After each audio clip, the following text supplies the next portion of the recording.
Kevin Parle has been on the run for 16 years. But is his time nearly up? Kevin Parle must be found. Kevin Parle will be found. And there are only two things that will stop me hunting Kevin Parle. Number one, of course, is his capture, and number two is my death. On June the 19th, 2004, 16-year-old Liam Kelly was gunned down in Dingle, Liverpool. Just over a year later, on August the 3rd, 2005, 23-year-old mother of three, Lucy Hargreaves, was brutally murdered in her own home, shot and then set alight. The man allegedly responsible? A 6'5" scouser named Kevin Parle, who's been on the run ever since. But I've been right on his heels. Armed only with a pen, notebook and a bag of flyers, I've chased Parle across the UK, Spain, Dubai and beyond. My relentless pursuit became the BBC podcast, MANHUNT, Finding Kevin Parle. But believe me, this hunt is far from over. I'm Peter Bleksley, and I'm about to disclose some brand new information in my hunt for one of Britain's most elusive fugitives. In the 5 years that I've been hunting Parle, I've heard that certain senior police officers choose to believe that Parle is dead. Very convenient, you might say, because that frees them up from actually having to do anything.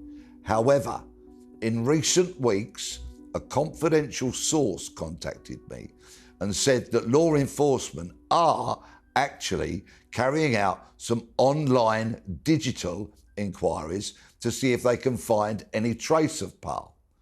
Now, I tend to think that this might be largely a waste of time because Kevin Parle, I'm told, is very much living an analogue life in this digital age and that he shuns a lot of technology for obvious reasons. However, some work into Parle is of course welcome. But there is a further problem with this whole digital search. You may remember law enforcement cracked the EncroChat phone system.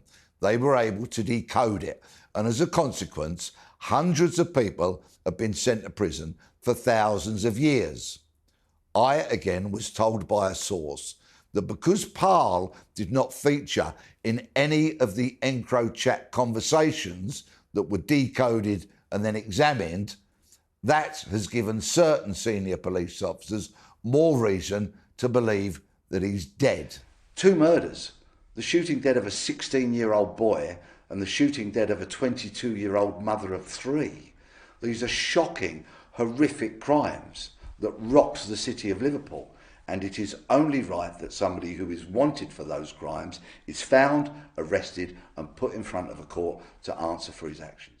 I started my hunt for Parle by holding a press conference on the 29th of April 2019, and from there I got on a train almost straight away and travelled to Liverpool. I've spent a lot of time up there in recent years. Obviously, COVID times restricted that somewhat, but I've handed out thousands of flyers and put up hundreds of posters and had a lot of information from many, many people. There is, of course, two distinct schools of thought.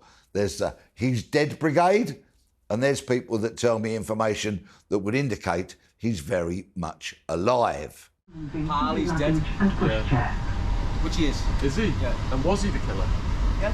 Yeah. I've been consistent in that I always handed my information to Merseyside Police. Of course, I anonymised my sources so they could never tell where the information had come from. But unfortunately, another true fact is they did very little, if anything, with the information. So it became obvious to me that if I was going to try and find where Parle was, I needed to get on an aeroplane and go to some of these places where I'd been told he had been. I've been to Spain numerous times, and I have met people that have said, yes, I saw Kevin Parle, albeit some years ago. But one place of particular interest and was fairly recent information was a property on an estate in Spain called the Val del Este estate. It's one of those holiday resorts built around a golf course with apartments, villas, hotel, restaurants, property managing agents, estate agents and the such like. I made a beeline for Val del Este as soon as I possibly could. It was very, very quiet. The area of the estate where I'd been told that Parle had a flat was, of course, of particular interest, and a friendly gardener unwittingly gave us access to that block. We searched around for some considerable time, and as we left, we put a flyer into the letterbox of every apartment on that part of the complex. Not long after, it came time for us to leave the estate. Once we'd hit a small roundabout and we're heading for the main road to connect to the motorway, suddenly a convoy of 3 cars went whizzing past us. These were SUVs, big type people carrier, flash type of cars, Mercedes, Audis, and they were going like the clappers. I said to my mate Mark, I said, he could be in one of those. About 10 days after I'd come back to the UK, I got a phone call from an anonymous source who didn't want to be identified. And he said, Peter, you don't want to hear this. He said, you got close, very close, but somebody tipped him off. Kevin Parle is not your typical villain. He went to a private junior school and people thought he was a very smart kind of guy. We spoke to people that went to school with him. And I heard a rumour that when he tried to break into the world of criminality, some of the real seasoned, experienced, lifelong criminals were a bit suspicious of him. They thought he was a bit of a posh boy because he came from the leafy south side of Liverpool. But the murder of Liam Kelly in 2004 was an offence for which he was originally arrested, along with some others. Bizarrely, he was granted bail.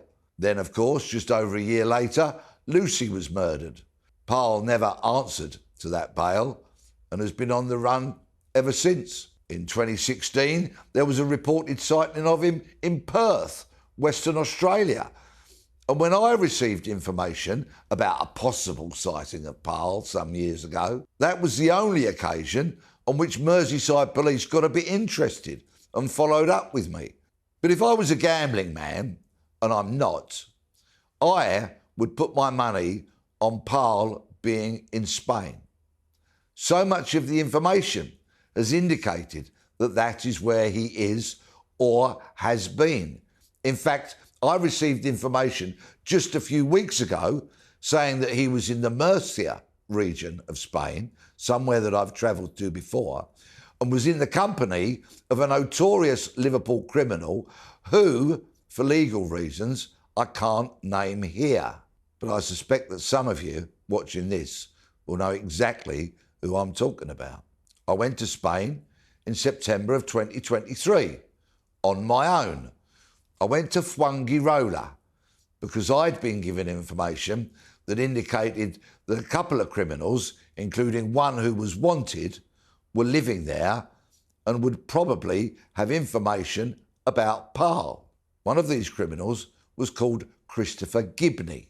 So I wrote a letter to Gibney, which I'd printed out before I went to Spain, and to a couple of others, including Parle. And when I knocked on this villa, it was very difficult. It wasn't remote and on a hillside. It was actually in a built-up part of Fugitive, but it had very high walls and brilliant lines of sight to the roads that were approaching. A perfect kind of hideout. I got no reply, so I threw the letters over the wall. Subsequent to that, and perhaps entirely unconnected, I don't know, Christopher Gibney was arrested by the National Crime Agency and Spanish police. And only a few weeks ago, he received 21 years in jail for drugs offences. More than one source has told me that at some point whilst Parle has been on the run, He's lived in a caravan. In fact, one person told me that if we were to go to Spain, they might be able to identify where the caravan was taken to. I was told this was quite a remote spot and that he had a refurbished caravan and was lying low for a little while. Kevin Parle is a big fella.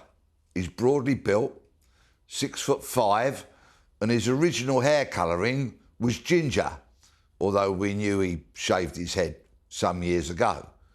What we don't know is whether, for example, he's had any plastic surgery or any other type of aesthetic treatments to alter his appearance. I think it's quite possible that he might have done that. I'm sure he's got access to sufficient funds because I've been repeatedly told that Parle acts as muscle for serious and organised crime. He is an asset to them. Look at his backstory. Look at the crimes that he's wanted for. Clearly, he would have a reputation that would scare many people.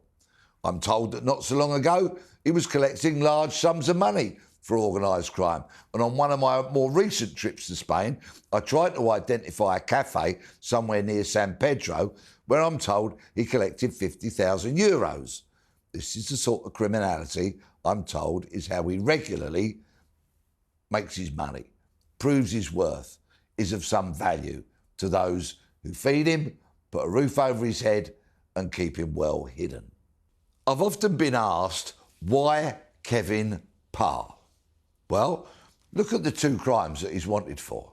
The murder of a 16-year-old boy and a 23-year-old mother of 3 young children. There's nobody else on any wanted list that's wanted for 2 crimes like that. And when I say wanted list, I mean a wanted list in the UK, of course. And I felt that during his time on the run, he's lived a life of Riley because wanted for those crimes, he should be a household name. There should be so much more publicity about Parle rather than just the occasional bit in the Liverpool Echo about him on an anniversary of either Liam or Lucy's death. He should be very well known. His name should have been plastered the length and the breadth of the globe, and there should have been massive attempts to try and capture him. Will he ever be found? I've not got a crystal ball, I don't know, but I'm not going to stop. And to those people who criticise and send me unpleasantness and all that kind of stuff, I can say, well, at least I bloody well tried. And I'm not about to give up now. I remain convinced that Kevin Parle is alive, and I also think he's very smart. We knew that he was bright and intelligent when he was at school, and I've no reason to suggest that he's any less intelligent now.